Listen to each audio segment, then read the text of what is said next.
So crazy story about Benjamin Franklin. There was once a time where he had an enemy, a big enemy. They're going back and forth, and eventually he figures out a way to get closer to him. He says, you know what, maybe I'm going to ask him for help. I'm going to ask him to borrow one of his books. He borrows the book. The enemy lends him the book. He puts the book in his office, never reads the book. A week later, he gives it back to the enemy. He says, thank you so much for lending me the book. All of a sudden, him and the enemy became best of friends. How does this happen? Because he had the guts to ask somebody for help. So today, we're going to talk about 12 reasons why maybe you don't ask for help, 7 ways to ask for help, and 7 benefits if you actually ask for help.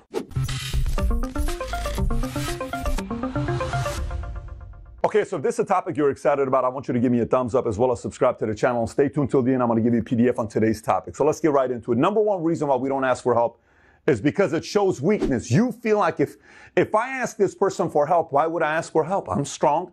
I don't need your help. I can do it on my own. Why would I ask you a question like this? Because we're worried because we're going to seem weak. Number 2, perfectionists.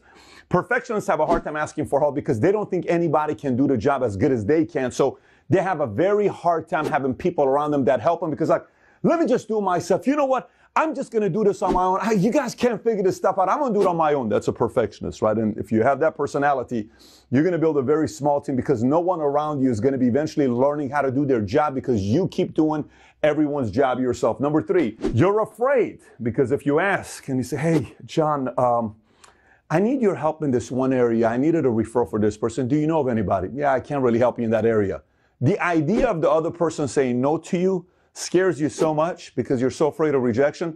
So what do? You don't even ask for help. So fear of rejection is one of the reasons why we don't ask for help. Number 4, shame. What if the other person questions your expertise? Like, wait a minute, I thought this person knew what they were doing. They don't know what they're doing. Why are they asking? In your mind, they're thinking that, so you're ashamed of saying, I don't want other people to think that I don't know what I'm doing. God forbid people find that I don't know it all. Then what do? It's a little bit of a mental game again we play. Number 5, don't like owing favors in return. If you ask somebody for help, that person may 6 months later have to ask you for help, and you don't want to be able to owe help back to the person. So you're like, you know what? I don't want to be in debt. So because of that, I'm not going to ask you for help because God forbid you ask me back for help. I have to say yes to you. Number 6 is don't want to be seen as needy. Sometimes people who ask for help, they're a little too needy. You need me? Am I needy? I don't want to be needy. I don't need you. I'm good. We don't want to be seen as needy. Number 7, don't feel you've earned the right to ask for help. I haven't yet earned the right to ask for help. By the way, this is actually a very noble reason when somebody doesn't feel they've earned the right to ask for help. And sometimes you may be right, where you haven't done enough. You haven't watered the relationship enough to ask for help. But many times, 9 out of 10 times, you've earned the right to ask for help. You can ask for it because worst thing they're going to say to you is what? No. Number 8, feeling judged. The same thing as goes with shame. I don't want to be judged for asking for help. Number 9, you don't want to burden someone else. If I ask you for help, that means you got to take time out of your schedule to come and help me out. I don't know if I want to burden you with that kind of help. So it's kind of like, I don't want to make other people's life, or I'll do everything for you. What do you need help from me?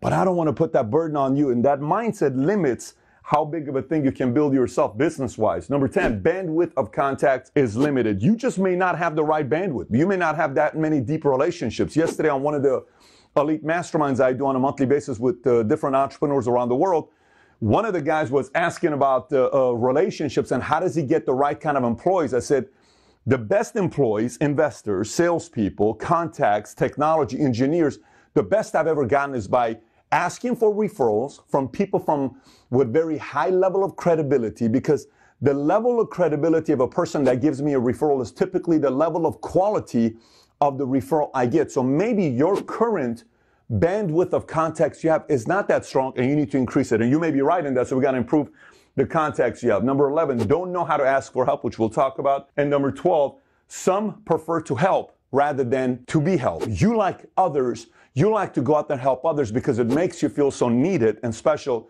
but you don't want others to feel the same way as you do. You just want to help others. God forbid you owe other people, you ask for other people for help. It's not going to happen for you. So again, it's a mental block some have to deal with. Next, 7 ways to ask for help. Number 1, be clear on what you need help with.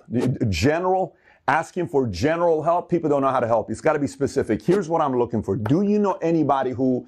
Rather than, hey, I'm thinking about doing this. What do you think about this? Can you help me with this? It's general. I'm thinking about doing this. Here's the 5 things I need. Boom, boom, boom, boom, boom. Do you know anybody who can help me get this done? Yes, no, maybe, but at least you're going to be clear on what you're asking for. Number 2, 16 years ago, I'm asking the company I'm working for a lot of things. Can we do this? Can we do this? Can we do that? Can we do this? One of the CEOs who's running this multi-billion-dollar company pulls me aside and says, can I ask you, can I give you some counsel? I said, absolutely. What's that? He said, you ask for so many things that you want to see this company go to the next level. I got to tell you, I love all your ideas. You got a lot of great ideas. He said, but here's the problem. You're dealing with corporate. And sometimes when you're dealing with corporate, they don't like it when you give them 7 things that they need to work on and improve on. He says, what's the one thing? If in the next 6 months, you can only ask for one thing to help and improve them, what would it be? And I said, probably this. He says, then only ask for that and nothing else. But ask for that 20 times rather than asking for 20 things, right? So focus, one thing to help, ask for help rather than many different things. Number 3, give in advance. If any chance you get to help others, say, is there any way I can help you? Is there any way I can help you? Is there any way I can help you? Is there anything you need help with? Is there any context? Is there anything? Make that part of your repertoire. Constantly be asking people how you can help them, because in return, when you ask for help, they're going to be thinking and saying, well, this guy's helped me out as well. No problem. Let me go out of my way to help you. Number 4, give them an out to say no. So listen, I don't want you to be fully committed to having to say yes or no, but I need help with something here. If you can, great. If you can't, no problem.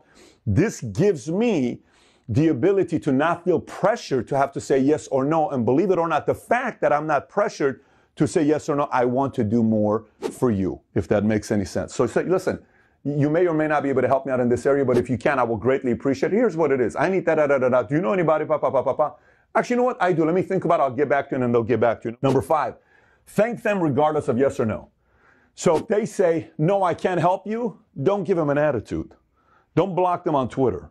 Don't block them on text. Just say, hey, all good, totally understand, appreciate you even offering. No, I figured you were going to be busy, but I wanted to ask you anyways. Thank you. Next one, when asking for help, it helps more if you're doing it in person rather than a text or a email or a DM. It's 34, research has shown 34 times more effective if you ask for help face-to-face instead of text, email, or DM. And last but not least over here, if somebody helps you, give credit. Tell the world about it. I am so glad I met Oscar through Bobby. Bobby, thank you, because now Bobby wants to introduce you to more people. I am so glad that I was able to raise money from such and such investment firm because Jack introduced me to them, or else I would have never met them. Thank you, Jack. The more you give credit to people that have helped you, the more people want to continue to help you. My content that I come up with is based on a lot of books, a lot of relationships, a lot of people I've worked with, a lot of mentors, a lot of advisors, a lot of investment, a lot of people I've worked with.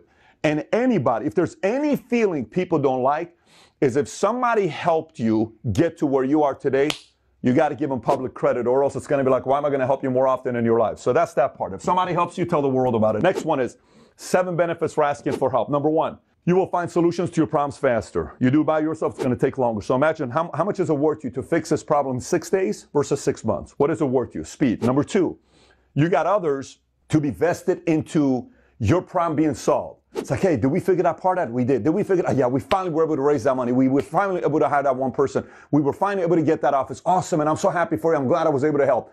So people are vested in helping your mission become a reality. Number 3, creates a stronger bond. Remember that whole Ben Franklin with his enemy, the book, Can You Help Me? Thank you for your help. Creates a stronger bond. Number 4, a sign of a big thinker. The bigger you think, the more help you need. You're comfortable asking other people for help. Number 5 is humility is healthy. Asking for help means you don't know it all. People like humble people. It's more attractive. It's also better for your mental health because you don't feel like you're all by yourself, because the last point is what? Loners carry heavy weight. When you ask for help, you are rarely alone because others want to come for the ride with you. So having said that, if you got value from today's episode, smash thumbs up and subscribe to the channel and text the word "ask for help" to 310-340-1132, 310-340-1132. You will get the PDF what we talked about in today's episode. And outside of that, if you enjoyed this video, I got another video for you to watch. It's titled 10 Questions Everyone Must Ask. Take care, everybody. Bye-bye.